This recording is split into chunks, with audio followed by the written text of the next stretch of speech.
তুমি 2020-এ লাইভে এসে মানুষজনের সাহায্য চাইতা, এরকম কোনো ঘটনা কি আছে? ভিডিও কি আছে? কখনো হয় নাই তো। ঠিক আছে, আমি দেখাচ্ছি। আচ্ছা, ও দেখাচ্ছে, তুমি থাকো। এটা মানে এরে কি কি দেখা বস্তি থেকে উঠে আসে লায়লা, এরে কি দেখা আমারে বলেন জাস্ট। ছেলে, ঠিক আছে, তুমি এই বস্তির ছেলের জন্য কেন এত পাগল হয়ে আছো? কেন তুমি মামলার পর মামলাতে তাকে আটকে রাখতেছো? মামলা দিয়ে কেউ আটকায় রাখে না। আসসালামু আলাইকুম প্রিয় দর্শক এবং শ্রোতা, আল্লাহ সর্ব অবস্থায় আমাদের সবার মঙ্গল করুন, সবসময়ের মতো সেই দোয়া এবং শুভকামনা জানিয়ে শুরু করছি লাইফের অন্যতম একটা এপিসোড। এবং যে এপিসোডটির জন্য অনেকেই প্রতীক্ষায় আছেন। আপনারা নিশ্চয়ই জানেন যে আমাদের আগের যে এপিসোডটি ছিল 40তম পর্ব, সেখানে প্রিন্স মামুন এসেছিলেন এবং তারপরে এই এপিসোডটির ব্যাপারে অনেক অনেক অনেক কমেন্টস আমি পেয়েছি এবং কাইন্ড অফ আপনারা বলতেই পারেন যে এই এপিসোডটি হচ্ছে সেটার পরে সবচেয়ে কাঙ্ক্ষিত এপিসোড। এবং যেটা হয়েছে, লায়লা আমাদের সঙ্গে যোগাযোগ করেছেন, খুবই প্রাসঙ্গিক একটা এপিসোড। আরেকটা বিষয় আমি একটু বলে নিতে চাই, আমাদের অনুষ্ঠানের যে মানে প্রচারগত পলিসি, সেই ডিসক্লেমার যদি আপনারা খেয়াল করেন, সেখানে দেখবেন স্পষ্ট করে বলা আছে যে যে কোনো ব্যক্তির জীবন গল্প প্রচারের পরে উনি যেসব ব্যক্তি সম্পর্কে বলেছেন, আমরা চেষ্টা করি যে আমাদের এডিটোরিয়াল যে পলিসি আছে সেভাবে অনুষ্ঠানটাকে প্রচার করার, যাতে করে তিনি আঘাতপ্রাপ্ত না হন। কিন্তু তারপরেও যদি কখনো কেউ ওনার বক্তব্যের প্রেক্ষাপটে ওই ব্যক্তি যদি এসে তার বক্তব্য দিতে চান, আমরা তার বক্তব্য নিব এবং সেটা প্রচার করব। সো সেটা আমাদের এডিটোরিয়াল পলিসিতে আছে।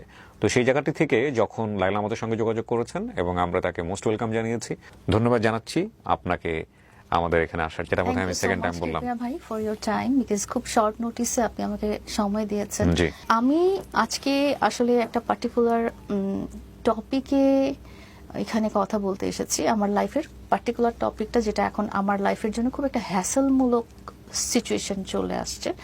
তো এটা শুরু করতে হলে আমি যদি চলে যাই থ্রো ব্যাক টু 2020, যখন একটা কোভিড সিচুয়েশন চলছিল, তখন যদি আপনি সোশ্যাল মিডিয়া দেখেন, খুব একটা আলোড়ন সৃষ্টি করেছিল ওই টাইমে। ধরেন এপ্রিল মে এরকম একটা টাইমে, যে একটা ছেলে বলা যায়, একটা ছেলে পিঙ্ক কালারের চুল, হোয়াইট কালারের চুল, অনেক কান্নাকাটি করছে। অ্যান্ড তার আম্মু, তার ব্রাদার অ্যান্ড সিস্টার যারা হ্যান্ডিক্যাপ, এবং তার কিছু সারাউন্ডিং ফ্রেন্ডস অনেক কান্নাকাটি করছেন, ইমোশনালি মানুষের অ্যাটেনশন সিক করছে। অ্যান্ড খুব হেল্প চাচ্ছে, সাহায্য চাচ্ছে, যে আমাকে কেউ সেভ করো, আসলে আমার ফ্যামিলিটা আমার উপরে ডিপেন্ডেন্ট, আমি যদি কোনো ভুল করে থাকি তাহলে আমি খুব ছোট একটা মানুষ, আমি যদি কোনো ভুল করে থাকি অ্যান্ড যদি কোনো ক্রাইম করে থাকি,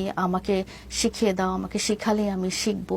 এই জিনিসগুলো খুব একটা, আমরা তখন ফেসবুক ইউজার ছিলাম, ফেসবুক ইউজার খুব কম, ইনস্টাগ্রাম হয়তো খুব কম একটা ইউজ করতাম, ফেসবুক ইউজার ছিলাম। বা টিকটক লাইকি এই প্ল্যাটফর্মগুলো আসলে আমার জানা ছিল না। তো ফেসবুকের ওই সিচুয়েশনটাতে আমি এই জিনিসগুলো আমার খুব অ্যাটেনশন ড্র হলো। তাহলে আমি বুঝিনি, মানে ইনসিডেন্ট আপনি আমাকে একটু ক্লিয়ার করবেন? মানে এটা কে, আমি ধরে নিচ্ছি আপনি যে ব্যক্তিটার নাম মেনশন করতে চাচ্ছেন না, আপনি কি দেখেছেন আসলে ফেসবুকে? আমি দেখেছি যে বিভিন্ন ধরনের ভিডিও স্ক্রল করলে সামনে আসতেছে, সেটা হচ্ছে যে he is seeking for help, সে সাহায্য চাচ্ছে মানুষের কাছে, কান্নাকাটি করছে, তার মা সহ ভিডিওতে। তার মা, এটাই কি আপনার প্রথম দেখা থাকে?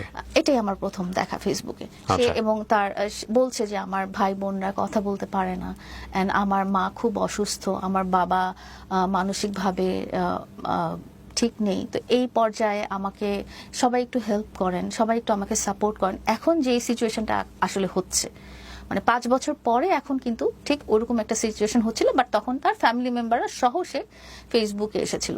কারণটা হচ্ছে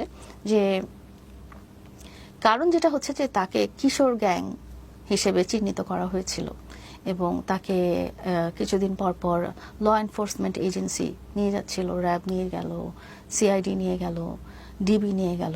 2020 সালের ঘটনা এটা? 2020 সালের ঘটনা। এবং সে সবখানে মুচলেকা দিয়ে, বিকজ সে ক্লেম করছে যে হি ইজ চাইল্ড অ্যান্ড তার ভুল হয়ে গেছে, তাকে হেল্প করা হয় এবং সে ভুল করে ফেলেছে।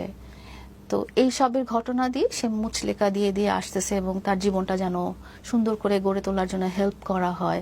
তো এরকম কিছু এখন যে ইমোশনাল কথাগুলো আমরা সোশ্যাল মিডিয়াতে দেখছি, ঠিক সেম ধরনের ইমোশনাল কথাগুলো তখন আমি দেখেছি। মানে এই ভিডিওর আগে আপনি তাকে দেখেননি কখনো? এই ভিডিওর আগে আমি কখনোই তাকে দেখিনি। ওকে। এবং আমার খুব খারাপ লাগলো, মন খারাপ লাগলো